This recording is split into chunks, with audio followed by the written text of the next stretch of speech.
Yun, what's up mga idol, no? Ngayon, hindi ako nabiyahe dahil yun nga, masama yung pakiramdam ko. Lalabas lang ako para magpagupit. Tapos, bala kong pa-washingan na lang to si Maxine. Tapos kakain na rin, syempre. Gutom na ako eh. Tsaka may napapansin ako sa manubila ko kasi kakaayos ko lang nito, no? Ngayon, maluwang. Lumuwang siya ng mga idol. Yan, oh, lumuwang siya. Yan. Ayan, ayan. May kusa. Di ba? Oh, oh. Kaya tara, pag-uwi ko na lang gagawin to, no. Ngayon gagawin muna natin ngayon. Kakain muna ako, tapos pagbalik ko, doon may kainan, doon tayo kakain.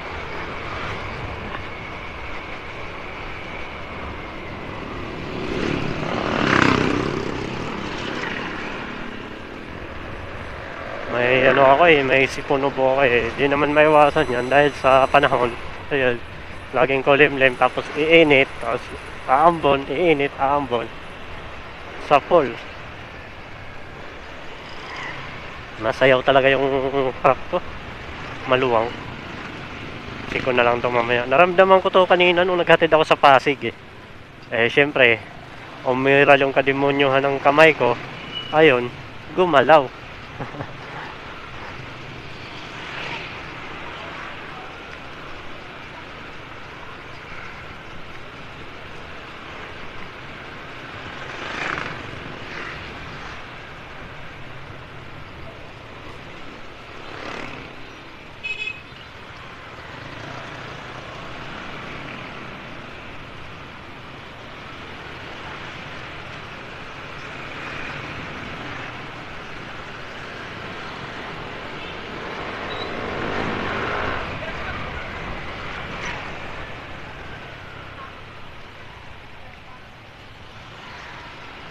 Ayun no.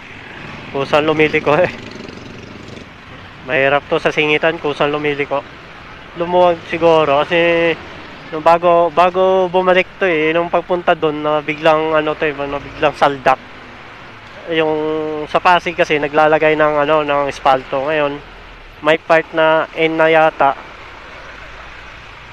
Di nila naayos, medyo nasaldak no. Malalim yung pagkalagay. Kaya traffic pala dito. Kaya yun, pagbalik ko nung wala na akong angkas, doon ko na napapansin.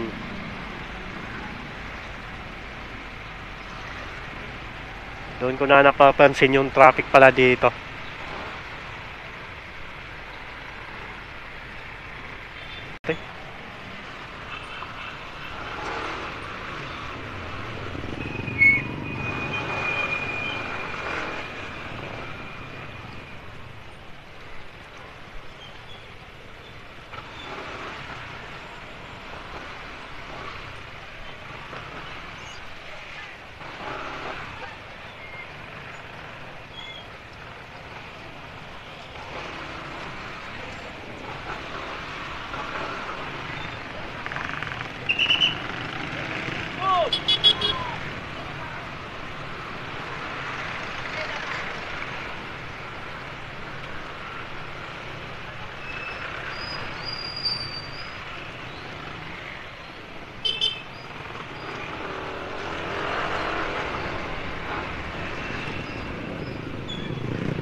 Yun.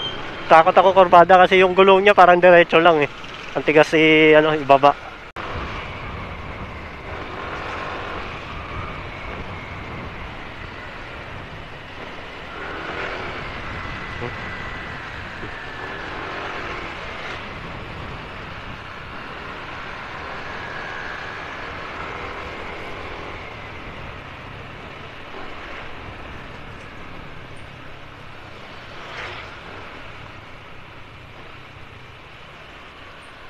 Mamaya, check natin to. Duda na talaga ako dito. Nakakatakot dalhin.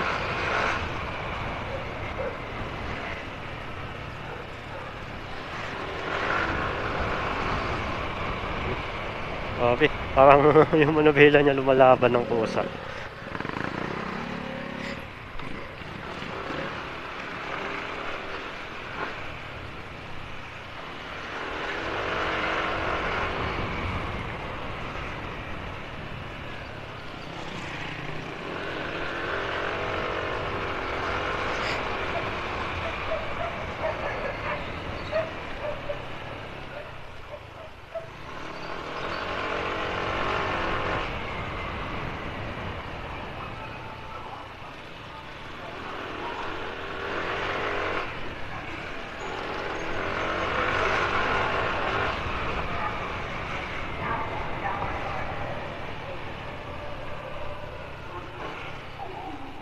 Dadaan lang po. Dadaan lang. Opo. Okay na to, ma'am? Bulbul!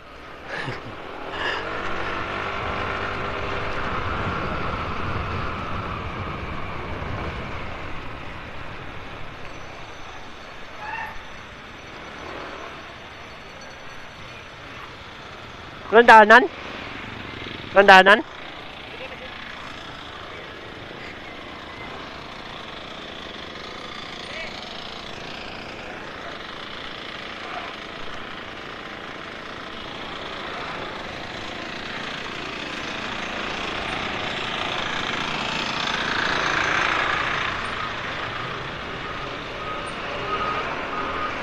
Sarado, ginawa kasi dyan.